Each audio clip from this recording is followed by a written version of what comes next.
Press. My name is Ken Babu, and we are here today to address critical issues surrounding the National Youth Council. On 17th of February, we had a meeting with the Youth and Sports Cabinet Secretary, Honorable Salim.Mvurya, yes, and we agreed on the following. One, that there shall be a proper communication on when elections would be done, and that communication was supposed to happen on 15th of this month. Unfortunately, the communication was not done. It has not been done, and Waziri is not appearing like he wants to do it. Yesterday, we had Harambee Starlets playing at Nyayo Stadium, a critical match that Waziri ought to have been there. Unfortunately, our CS was busy chopping life along the coastal regions, and that's a clear indication that the guy is a tourist and is not concerned on any youth issue. And therefore, we want to say that, as we told him on 17th February, that we shall constitute an acting capacity council. yes. I hereby confirm to him that we are having a council in an acting capacity. We are having a council that will sit in that office for the next 90 days until we convene and conduct a National Youth Council election.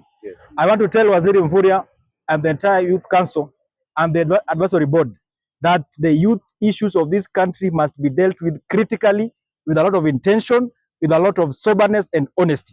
We are of the times where the young people were misused, abused, and dumped. We want to tell the government as well, President Ruto, in your reshuffling, if you dare, give us an youth person, you say a youthful person or an old person in the capacity of CS in the Ministry of Sports and Youth, then you shall be the first culprit of young people in this country. We want to see a youth person taking those capacities to lead this ministry so that we get what we deserve. Finally, I want to reassure the young people of this country that we have an acting National Youth Council from today henceforth, because the relevant authorities have failed to do that. We are going to sit in those offices and ensure that we hold brief and perpetuate an election that will give the young people an opportunity to be represented and to serve this nation. I think at that point, my point is clear with the CS and the president. Allow me bring in my brother to add into what I've said. Thank you, ladies and gentlemen. Kennedy Sankara is my name. And in light of the above mentioned issues, I want to put it clear that the council is hereby suspended immediately, forthwith. Yes. And we are going to petition the CS with the names of the acting committee on the National Youth Council to act upon it within 7 days. Failure to which the CS should also consider himself suspended, because we cannot be in a country where over 12 years a functional government has no functional youth council. You find political figures picking some remnants in the name of youth, parading them for cameras, and then they rubber stamp shenanigans in the name of the youth council. So I want to tell the CS, you have 7 days, you have no other option. You must accept the nomination that is being brought to you. You have to actualize it. You fail to do it, we will consider yourself dismissed, because we are the bosses. We are not going to beg anyone to be young people. I am soon growing out of this bracket. I don't want to cry and blame my generation that I never did anything meaningful. As a youth leader, it is our responsibility to ensure that the right things are done by the right persons. So it's not a matter of begging and playing cards here and there. We are not here to make anyone happy. Our responsibility is not to make you happy.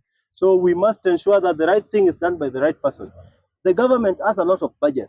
People are withdrawing money from the exchequer to take tea. You organize an event to give balls or footballs to young people in the villages without having a clear roadmap. Where are they going after playing those tournaments? That is not the responsibility of the Youth Council. So just as I have said, and I mean my word, and my team here, with the caretaker committee that we've nominated, yes, we are going to assume that office effective immediately. And the acting CEO should go home this evening as she leaves. She should not go back to that office, because by tomorrow, I think the earliest we are going to take over the ministry under the National Youth Council. Because at 5 a.m. we are very ready for anything. I know our government, how you play games. Bring those boys. We are going to play together. But that council, we cannot have a council with people in acting capacity years and years. In 2011, I was merely a class 7 pupil. Today, I'm a graduate. I'm past university life, and we still have people in acting capacity. Until when are we going to act on matters youth? Because youth involvement and engagement can only be done in a structured way, where we have representation from the ward level, constituency level, all the way to the national level. You don't pick some characters in the streets and tell us those are young people. So what?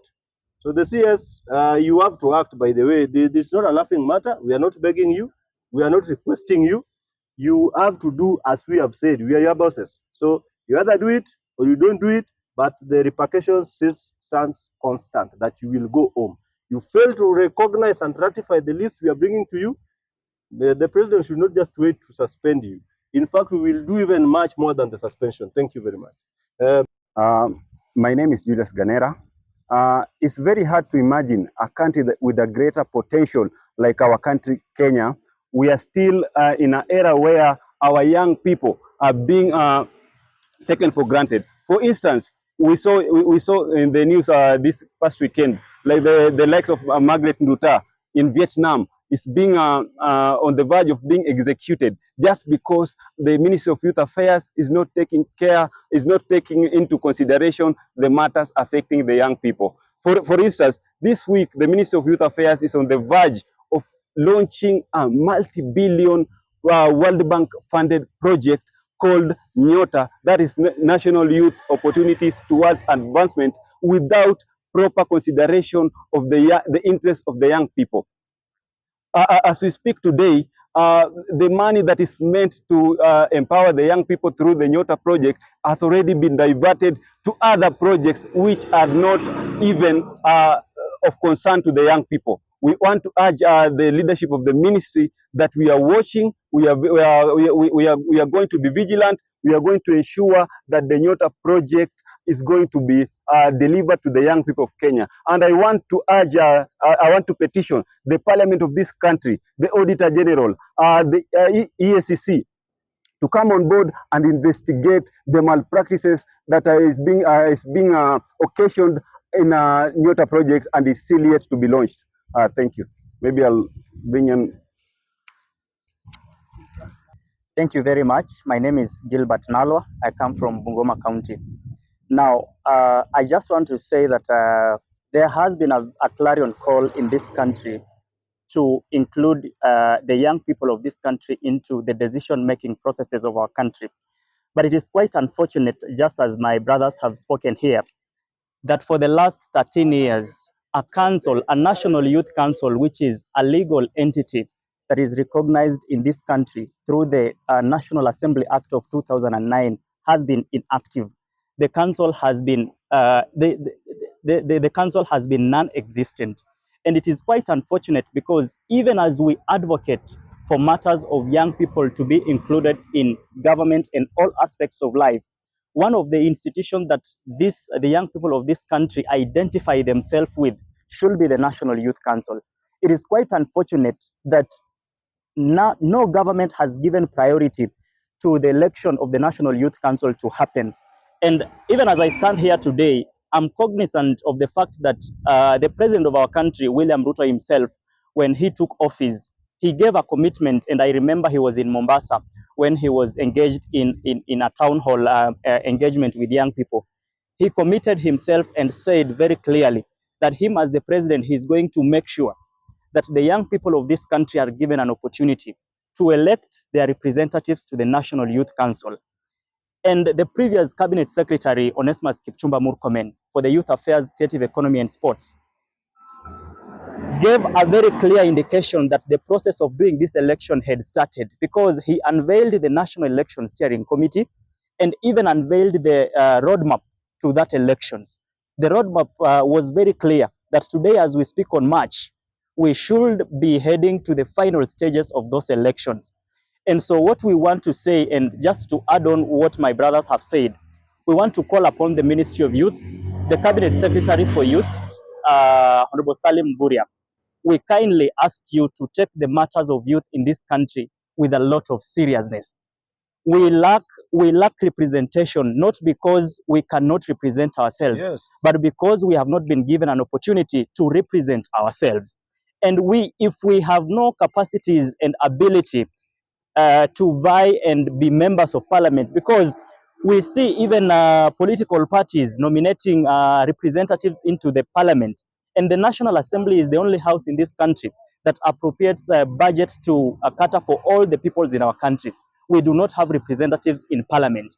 And why are we not even now being given an opportunity to elect representatives to the National Youth Council? Because if we have a National Youth Council, then we will hold it to account. We will tell this council our interests are not being met in the National Assembly. What are you doing? Because we have so much plans to this National Youth Council. We want the National Youth Council to be a very vibrant institution, such that it can also even have a mandate of nominating a person to the National Assembly, that this person is a nominated member of parliament by the National Youth Council. And so we are delaying, and just as my brother Sankara has said, tomorrow we are not going to be young people. But what country are we going to leave behind if we cannot work for this country today as young people? All the leaders that we have, including the president and Raila Odinga as the leaders that every person is looking at, they began fighting as young people, as young leaders. But we cannot fight from the darkness. We need to be given opportunities. And one of the opportunities that we are seeking for is the National Youth Council. And we are not going to talk about it every day repeatedly without taking actions. And so we want the CS to come very clear. What is his priority since he took office as the CS for Youth Affairs? What has been his priority? We have talked here about the Nyota project. There are a lot of plans underway to launch projects that are supposed to involve the young people. But how are these young people going to be involved if we do not have a National Youth Council? Because that is the only entity that we recognize as a legal institution to champion for our interests. Yes. Finally, I just want to pose a challenge to the president. We have people we call youth officers in this country. And I'm speaking this with a lot of confidence because I've had a privilege to be in the Ministry of Youth Affairs. I've even been in the office of the Cabinet Secretary when CS Ababu Namamba was there, when Murkomen was there, and I've even been with Salim.Mvurya. My question is, Mr. President, if today you call a meeting of these youth officers, the people you sit and depend on them to give you information about young people, call a meeting and just look at the configuration of these people. You will be disappointed yourself as the president because these people are not young people. And our question is, can I as a young person not be a youth officer in my own capacity? Can I not, must someone who is 50 or 40 years be a youth officer when I am struggling in the streets trying to look for opportunities? So our question is, and our clarion call is very clear. When we talk about the issues of youth inclusion, youth involvement in these processes, let us bring these young people to the table. Let us listen to them. Let us give them the National Youth Council. After we have the elections, let us now champion the way forward. Let us discuss on what now this council is supposed to do and how it is going to strengthen youth participation and inclusion in our country. Thank you.